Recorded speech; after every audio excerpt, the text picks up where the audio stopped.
Hoje o Ligados na Tomada recebe um jornalista com uma experiência tão vasta em automóvel e automobilismo que eu vou deixar que ele mesmo, Luiz Alberto Pandini, passe esse currículo pra gente. Panda, seja muito bem-vindo ao Ligados na Tomada, mas já quero que você comece falando um pouco dessa tua história aí, que não é curta no automobilismo não, né?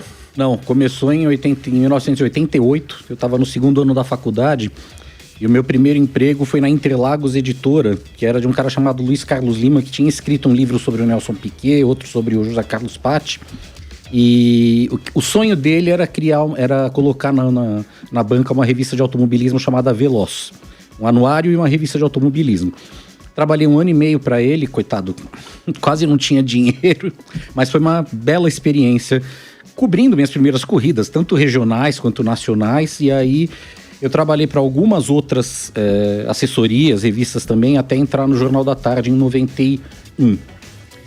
Cobri algumas corridas de Fórmula 1 pelo Jornal da Tarde, dentro e fora do Brasil. Em 94 eu saí para realizar o meu sonho, que era o de editar uma revista de automobilismo, que alguns podem lembrar que é a revista Grid. Sim. Na fase em que ela estava na Editora Azul, que era um braço da Abril.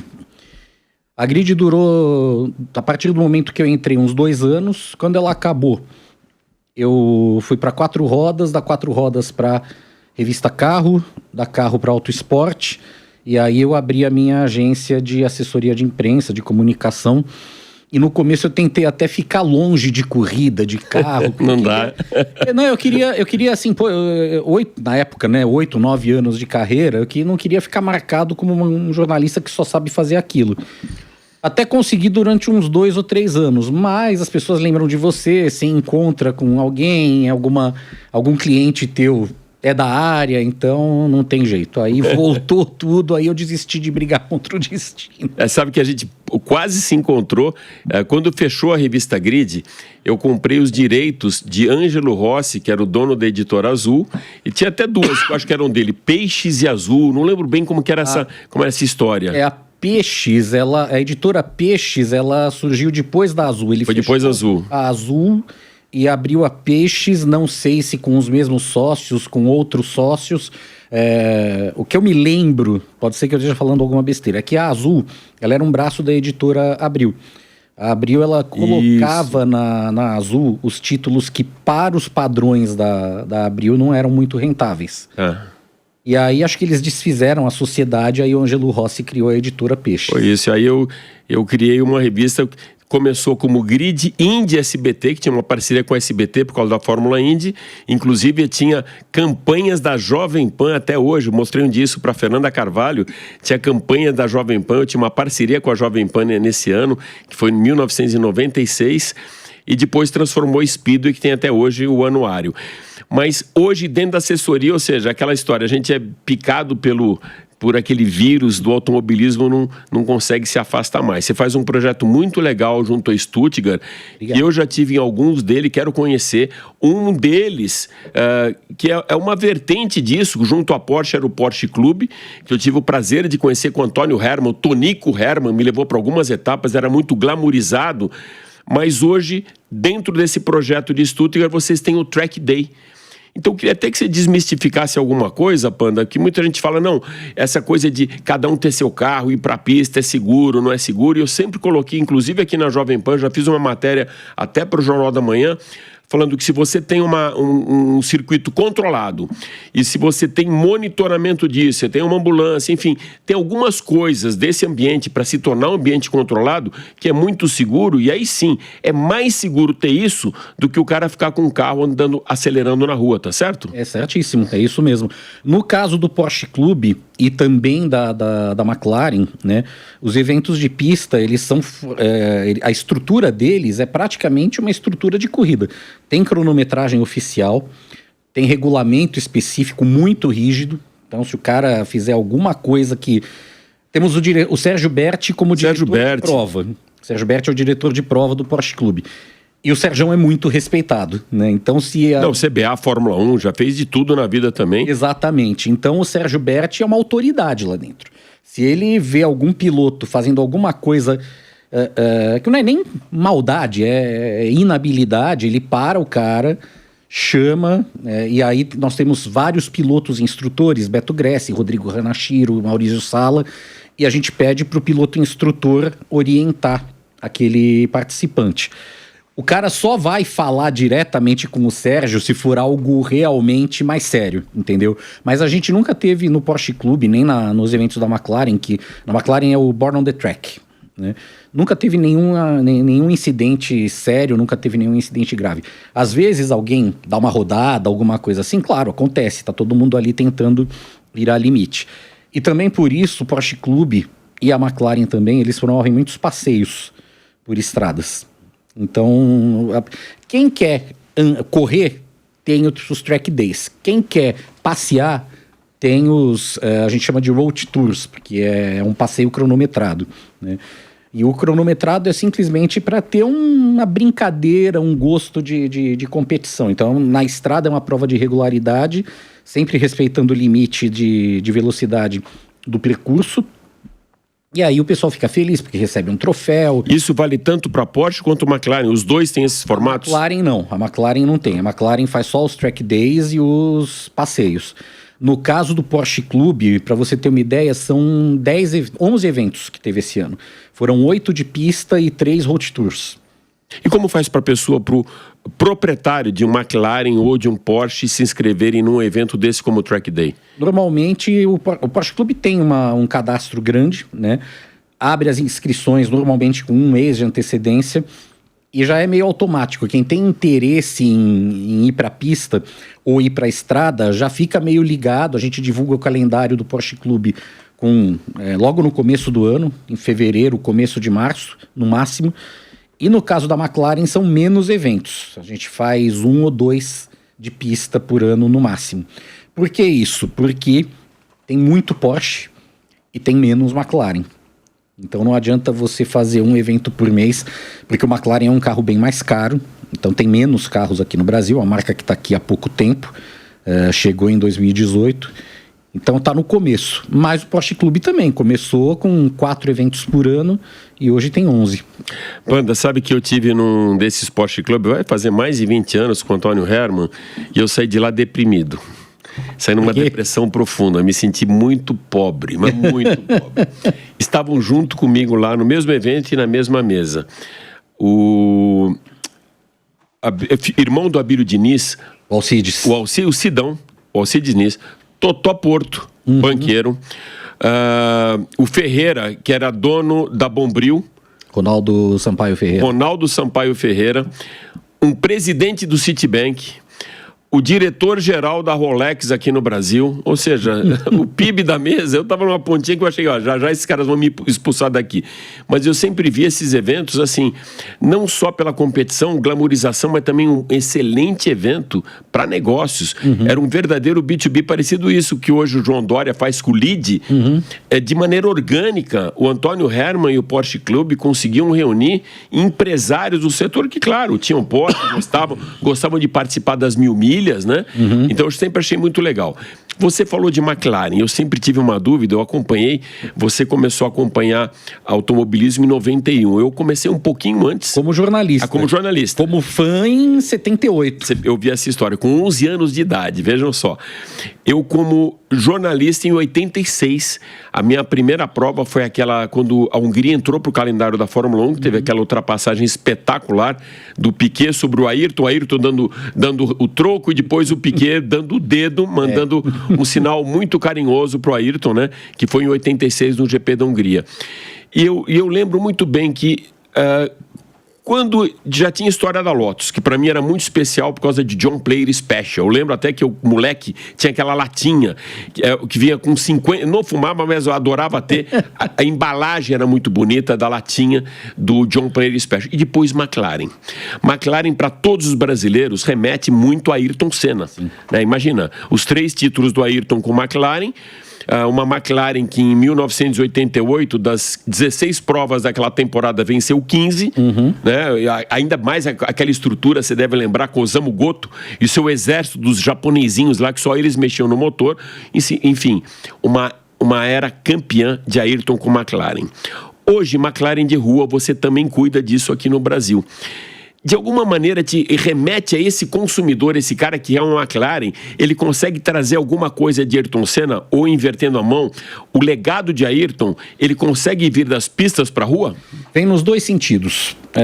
Quando o cliente entra na loja da McLaren, agora não, porque a loja mudou de local, ainda não tá pronto o novo endereço, mas tinha um quadro enorme do Ayrton Senna no showroom, né? E então já tem uma ligação ali. Se o cara não sabe que o Ayrton Senna foi campeão pilotando um McLaren, que pode acontecer, para nós é uma coisa óbvia, né? Mas isso foi há mais de 30 anos, né? Se o cara perguntar por que tem um quadro do Senna ali, a gente vai explicar, né? E da mesma maneira, como a família tem acordo com a fábrica, até criaram o McLaren Senna, que é um carro de alto desempenho de rua, do qual só fizeram 850 unidades. Então, essa identificação acontece nos dois sentidos, em mão dupla. E para quem está comprando um McLaren, por exemplo, tem alguns artistas plásticos que volta e meia deixam alguma coisa lá na McLaren para expor, só para expor. Inclusive a própria Lalali Senna expôs alguns desses bustos do Ayrton Senna. Ela que fez aquele que inclusive está em Interlagos, né? Isso, aquele que está em Interlagos. Ela é sobrinha do Ayrton. Ela é sobrinha do Ayrton, né? E ela também expôs os bustos menores lá na loja da McLaren, em evento da McLaren de pista. Então tem sim uma troca de ideias aí. Do meu lado, esses dois universos sempre me motivaram muito a cobrir automobilismo e gostar de automóvel. Um deles, um tal de Sean Connery, que pela primeira vez dirigiu um Aston Martin DB5 no filme Goldfinger, da franquia 007. E outro, claro, Ayrton Senna, que aí dispensa até explicações. Da mesma maneira que você falou que esse legado do Ayrton, ele remete muito a esse comprador da McLaren, ao que o Ayrton já fez na pista, né? O nome McLaren para nós brasileiros é muito forte e a gente associa diretamente a Ayrton Senna. Existe uma associação direta de Aston Martin com James Bond? Sim, inclusive no ano passado, se não me engano, não lembro se foi no começo desse ano ou no fim do ano passado, eles recriaram um DB5, né, em homenagem, foi no ano passado, em homenagem aos 60 anos do filme. Né? Eles recriaram o DB5. Mas colocaram à venda ou foi só um exemplar de comemoração? Não, colocaram um à venda. Um à venda? Colocaram um à venda. Nossa, imagina o preço disso. É para quem realmente gosta e conhece a história. E a importância da franquia 007 para Aston Martin é gigantesca, porque antes ela era o quê? Uma marca que ganhava corrida, uma marca de carros de luxo, uma marca bastante considerada, mas num nicho mesmo. Com o 007, ela virou uma marca, entre aspas, popular. Ela se tornou muito conhecida por causa do James Bond. Mesmo quando o James Bond trocava de carro, digamos assim, né? Eu fui ver uma vez um filme do James Bond que eu não lembro mais quem era o ator, né? Porque já teve muita troca de uns anos pra cá. Mas o carro era um BMW Z4. E o meu amigo que estava comigo... Era o Pierce Brosnan. Era o Pierce Brosnan, exatamente. Ele falou, pô, mas e aquele carrão legal de antigamente? Ele ficava invisível. Era uma cena no gelo, que o carro, ele apertava um botão, o carro ficava no mesmo tom, como se fosse um camaleão. Ele ficava do mesmo tom e ele controlava por controle remoto. Tinha uma coisa assim. Tinha metralhadora enfiada também, né? Então, realmente, criou uma lenda, né? É o carro, nossa, é um carro de... Não só é o carro de um herói das telas, né? Exatamente. Então, é o tipo de associação que faz muito bem para qualquer marca, né? Quais são os modelos hoje mais vendidos de Aston Martin aqui no Brasil? Você tem o Vantage, o DB12, o DBX 707. O DBX é o que é mais um SUV? É o SUV. É o SUV. O DBX é o SUV. Tem também os de produção limitada, que são o Valhalla e o Valkyrie. O Valkyrie é o que vai estrear no Mundial de Endurance no ano que vem. Qual o preço desse carro, Pandini? Mais ou menos? Não tem. O Aston não tem preço? Um Valkyrie não tem preço ainda? Não tem. Não é que não tem preço ainda, tem preço. Mas é um tipo de carro que o cliente chega na loja para comprar e ele pode personalizar do jeito que quiser. Então a fábrica ou a importadora nem divulga preço inicial, Porque o cara não vai lá para comprar um carro básico, o cara sempre vai para comprar um carro à sua imagem e semelhança. E isso tem um custo, e isso leva tempo. É tailor-made. É tailor-made, totalmente. Tá. Tem algum DB5 no Brasil? Tem DB5 no Brasil? Colecionador tem. Espetacular. Espetacular, lindo. No final do programa, eu vou fazer uma pergunta para você, mas já vou antecipar, já que a gente está falando das duas marcas. Das três, vai? Porsche, McLaren e Aston Martin. A sua escolha, não vou falar essa por preço, nem porque é o que está vendendo mais. A sua escolha, o Porsche que você gostaria de ter na sua casa, o McLaren e também o Aston Martin. O Porsche não podia ser o outro 911, que é um clássico da marca, né? Sabe que quando eu faço uma seleção de jornalistas para escolher o carro que eles gostariam de ter, o 911 sempre vence, né? Tá, não tem como, né? Não tem como. É um carro clássico, ele é bem construído, é um carro que você usa no dia a dia, né? Talvez não aqui no Brasil, mas em outros lugares é um carro que você usa no dia a dia como você usa um Golf, por exemplo. Você pode trabalhar com o carro. Trabalhar com o carro. Você vai na Europa, nos Estados Unidos, você vê Porsche estacionado na rua, né? Em Le Mans, esse ano, eu vi um Aston Martin parado na rua no dia da parada dos pilotos, que foi a sexta-feira.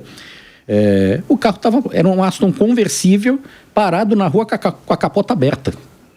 Incrível. Então são outras possibilidades de uso do automóvel que, infelizmente, aqui no Brasil, por uma série de motivos que não cabe a gente esmiuçar. A gente não pode sair com o celular na Paulista. Exatamente. Imagina. Exatamente.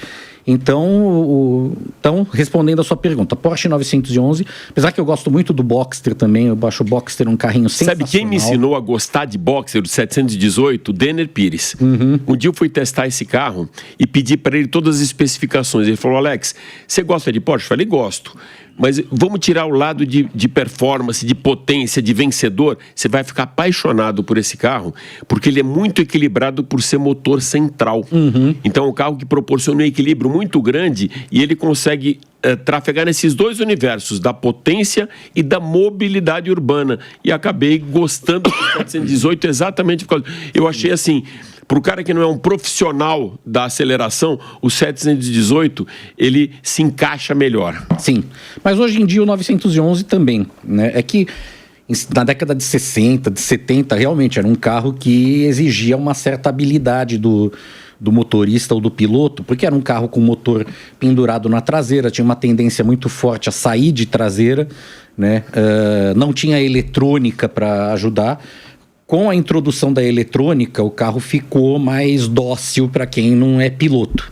E isso também ajudou a Porsche a vender cada vez mais 911. Então, eu fico com os dois. Boa. Aston Martin. Vantage. Tô falando da linha atual. Sim, Vantage. Por quê? Eu acho que se for para ter um carro de uma marca como essa, eu quero ter um esportivo. Mas um esportivo utilizável. E o Vantage é confortável, é rápido, é veloz. Mas é curioso o seguinte, o Aston Martin, ele não explora tanto pelo menos aqui no Brasil hoje em dia, a UK Motors não explora tanto o Aston Martin como carro de pista. Até porque tem menos Aston Martin do que McLaren. Então acaba não fazendo muito sentido você fazer um evento de pista hoje em dia só de Aston Martin, né? Mas qual é o conceito do Gran Turismo? É o carro veloz, confortável, para você percorrer longas distâncias.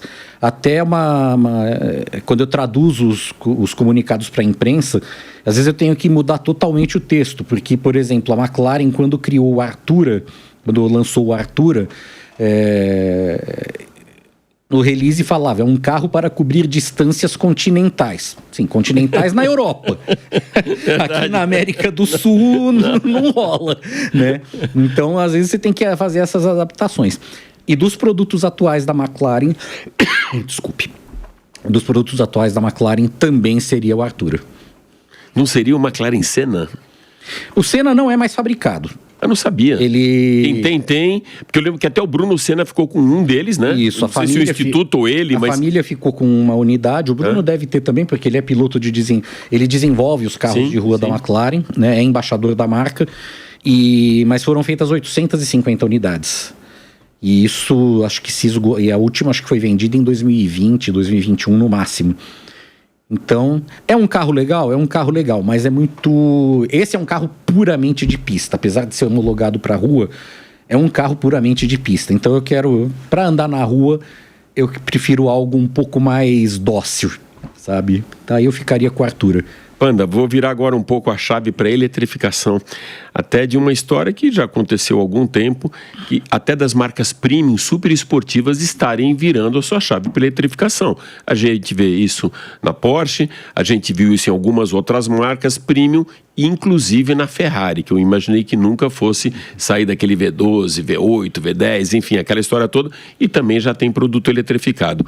Como que você vê esse universo de eletrificação no mercado premium? É muito promissor, mas tem um longo caminho a ser percorrido. Aqui no Brasil, por exemplo, eu fiquei... Aqui em São Paulo, né?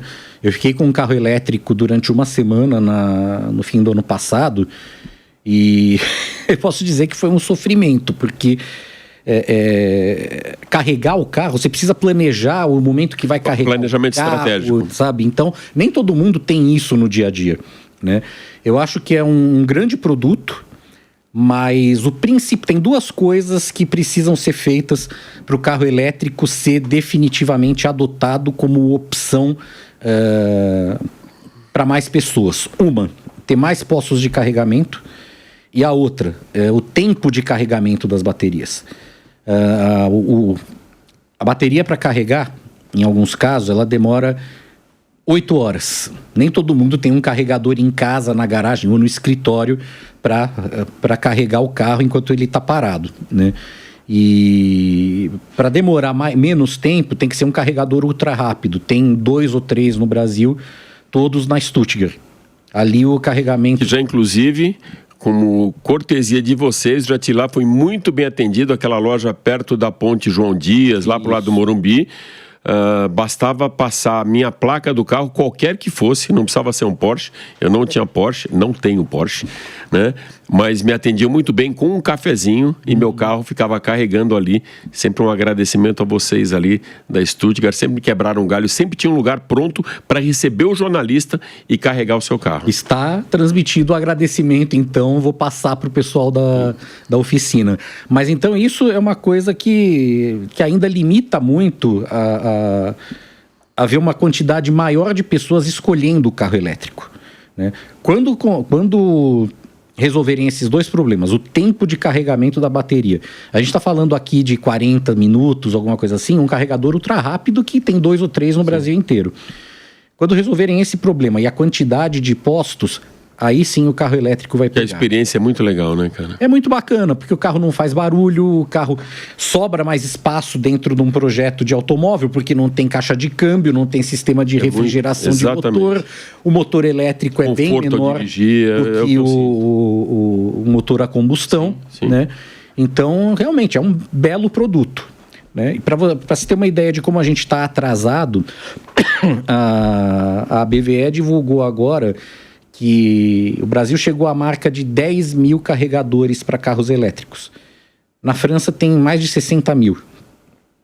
Então a gente está vendo que tem um gap grande aí. O que eu tenho visto, eu fiz uma matéria de mobilidade em Nova York, fiz em Paris, Amsterdã, e o que eu acho que falta aqui, por exemplo, eu vejo muito a iniciativa privada colocando carregadores, muitas parcerias de marcas com players do mercado, como Raiz Empower, a BYD, por exemplo, está fazendo isso. Eu vejo a Porsche sempre teve os carregadores, outras marcas, mas eu achava que não adianta ter essa retórica do governo de falar em emissão zero, em planeta limpo, e o governo, principalmente em época de eleições, usa isso muito, mas eles não vão na mesma linha para subsidiar isso também, diferente de Nova York, que a polícia inteira de Nova York já usa, bombeiro, o Central Park e com verba municipal. Na França a mesma coisa, mas enfim, isso é para um outro programa de política. São mas universos diferentes, né, Alex? Porque o que acontece?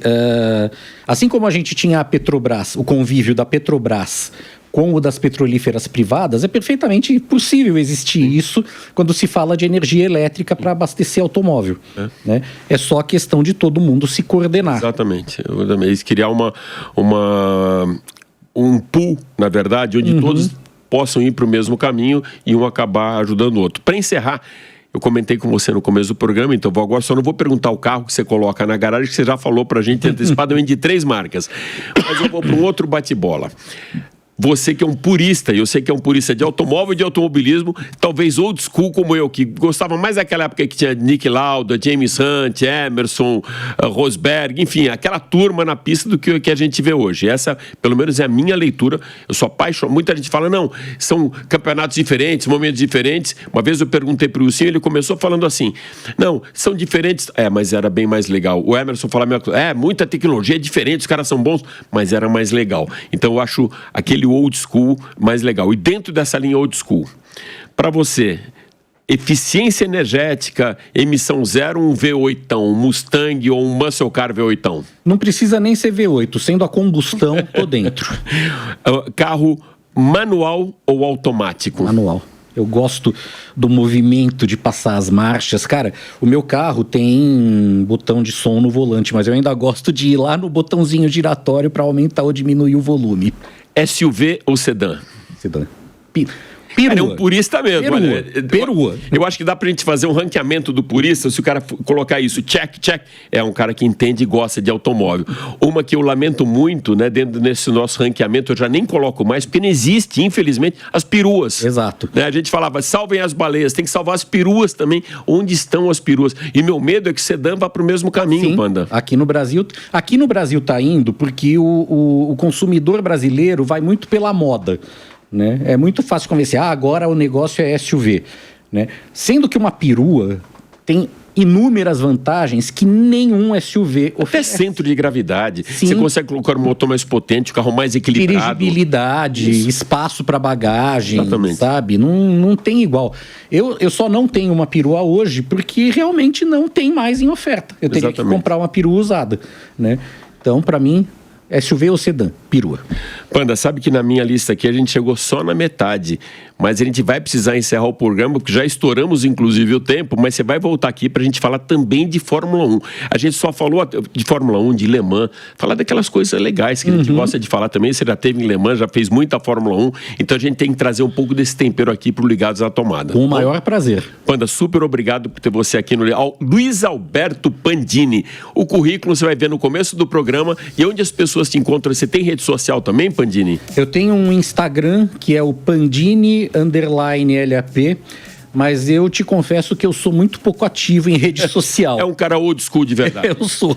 Valeu, super obrigado, amigo. Obrigado a você, Alex. Valeu. E você continua ligado na tomada, porque às 4 da tarde, daqui a pouquinho, daqui a 4 horas, a gente tem o Máquinas na Pan, com lançamentos, novidades, eletrificação ou motores a combustão. Até lá.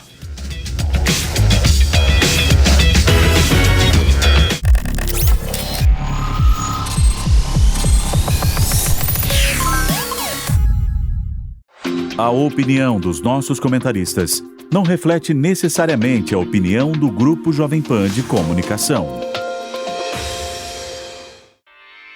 Realização Jovem Pan News.